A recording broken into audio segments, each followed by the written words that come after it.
All right, we turn our attention to the East, where Purdue is the #1 seed. Matt Painter done a great job with this team that wasn't in the preseason top 25, but man, they might have a tough one in the second round. I feel bad for FAU. In that 8-9 game, they draw a Memphis team that is old. DeAndre Williams, I think, is like the oldest dude in college basketball. They got Kendrick Davis, the SMU transfer. They can really get after it. And then if Memphis wins, they can get after Purdue.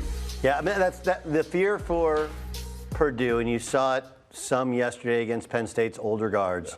Late in the game when they pressure, it's not just Braden Smith. They don't have really a guard that breaks you down, that can, hey, I got it, clear out, press break, I got this. And then you're going against Kendrick Davis, who, I mean, that guy, he checks every box as a point guard, including being older and being nastier. And you look what he did in the championship game against Houston. He lit them up for 31 points. Like, he's a dog.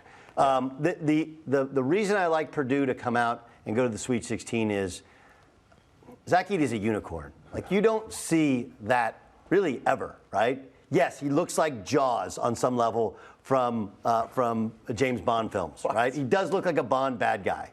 Okay, the nicest kid ever. But you can't move him. He gets to a spot, you can't move him. And he gets to his little right-hand hook over his left shoulder.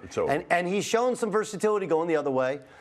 He scares you defensively. He doesn't really defend the rim well, but he's so big that you'll look, the first half of the game, guys don't drive. He's like, man, I ain't going in there. You drive the light, not darkness. He moves his feet so well for a 7'4" dude. That's what impresses me the most about Zach Edey, is he can actually guard in the perimeter a little bit. You're right, not a big-time shot blocker, shot alterer, but he still scares you because of his size. Yeah, I think, but you have one day to prepare for a kid, because, you know, as much as you say, okay, well, Memphis and Florida Atlantic's never seen anything like that, right? And they do have, you know, Mason Gillis is a guy, it's a hybrid player. They got some guys that can make some shots as well. Those guys have to make shots. They have to make shots. Okay, and they didn't yesterday and still won. And they get uncontested shots because of Zach Edey. If they make shots, Purdue can go to a Final Four.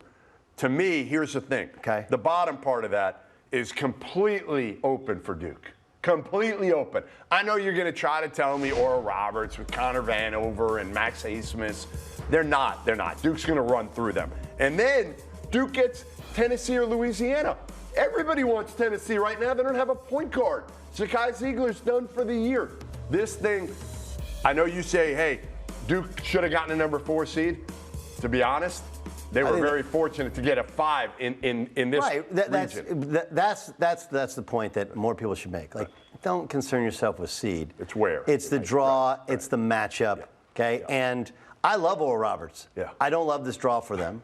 Can I see a world in which, because I don't know how Ryan Young will struggle to cover that far away from the hoop. So will Derek Lively struggle, because Vanover is a if you haven't seen him, 7'3" three-point shooter. Throw Mark Mitchell on Max Hasemus.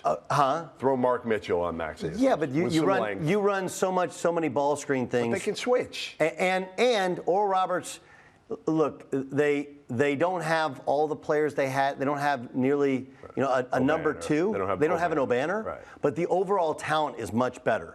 And last year they played a lot of the young guys. I would agree with that. So Oral Roberts, that'd be a tough game for Duke. But here's the thing. I'm with you. And Duke matches up very well with Purdue because they have Lively, and they have Ryan Young, and Filipowski. And they have Filipowski. And 7-footers. Filipowski, again, I don't know who he guards for Oral Roberts. I do think that if I'm Duke, I think of, hey, and this maybe is a different Duke team than we saw in Portland. Yeah, they've lost one game as they're currently comprised with their full roster. Remember, they're playing Ryan Young and they're playing Granderson. Those guys are starting, and at the end of the game, who was on the bench? Right. Lively and Whitehead. Now those dudes are dudes. Yes. They're playing. I like Duke to beat Purdue again because you have a week to prepare for everything that Purdue does. I'm with you. Bottom half, really, really intriguing first-round matchup with Kentucky and Providence. Why? Bryce Hopkins, Providence's best player, couldn't get off the bench at Kentucky a year ago. Opportunity. My guess is Cal wishes he played him more. And then Kansas State, Montana State. Is that an upset potential? Kansas State, if one of those two guys doesn't play well, Marquise Noel or Keontae Johnson, I just don't know if I trust Kansas State. I would agree, and also I would say that Kansas State, where they got exposed at times in the Big 12, is they want to play fast. And, dudes get physical and slow it down. Danny Sprinkle's done an excellent job Great at job over there. Montana State. You got any breaking news? Is he going anywhere? Not yet. Okay. Not yet. But I think Kansas State, again, when you have Noel though he's diminutive, you have a great point guard. Yeah. I think you don't want to bet I against think that. you're good there. Yep. And I'm with you that Kentucky Providence game, it's like you have no idea what you're going to get from Kentucky. Or Providence. And you have no idea what you're going to get from Providence. They barely made it in. I mean, they held on for dear life. Yes. To get in. Kentucky's played better over the last month. And if Kentucky's healthy, okay, point guard play. That's the key. Casey Wallace is the key. but he's not really a point guard, right? And Xavier Wheeler. He's a better point guard than Jared Bynum is at Providence. Yes, that's the issue. Is if we pick apart Kentucky for the things we don't like, you go like, hey, there's a lot of things at Providence that we don't like as well. Exactly. I think Kentucky survives, and it's Kentucky Kansas State. What'll be a fun game in the second round. Bottom half, potential Michigan State Marquette matchup. Yeah, but I love this. But before you get to that, okay, SC's a hard out. Okay, hold on now. Come on. Wait now. Come on. You think Izzo's losing in the first round? Are you crazy? It's happened before. You're out of your mind. No chance. Zero. I think they match up well with USC, but USC plays pretty free, right? Drew Peterson's a weird matchup as like a 6'8" kind of point guard. Yep. Boogie Ellis is a high-level player, Yep. and he's an older player. I think that's actually a really competitive game because this is a weird Michigan State team where there are games when they just do not make shots. But it does set up for Marquette, Michigan State. Who do you like? Joey Hauser playing against his old team. Like, that's fun. Feels like how many years ago did he play for Marquette? Yeah, and Shaka hasn't had a lot of recent tournament success, but I love this Marquette team. Yeah, super connected.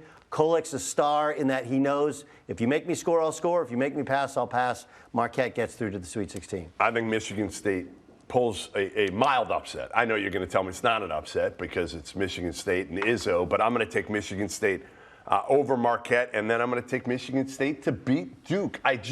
I like their experience. I like guards that can make plays. Tyson Walker has really, really gotten better over the last year. Oh, he's a bucket. He's a really hard cover. I have Duke beating Marquette to get to the Final Four.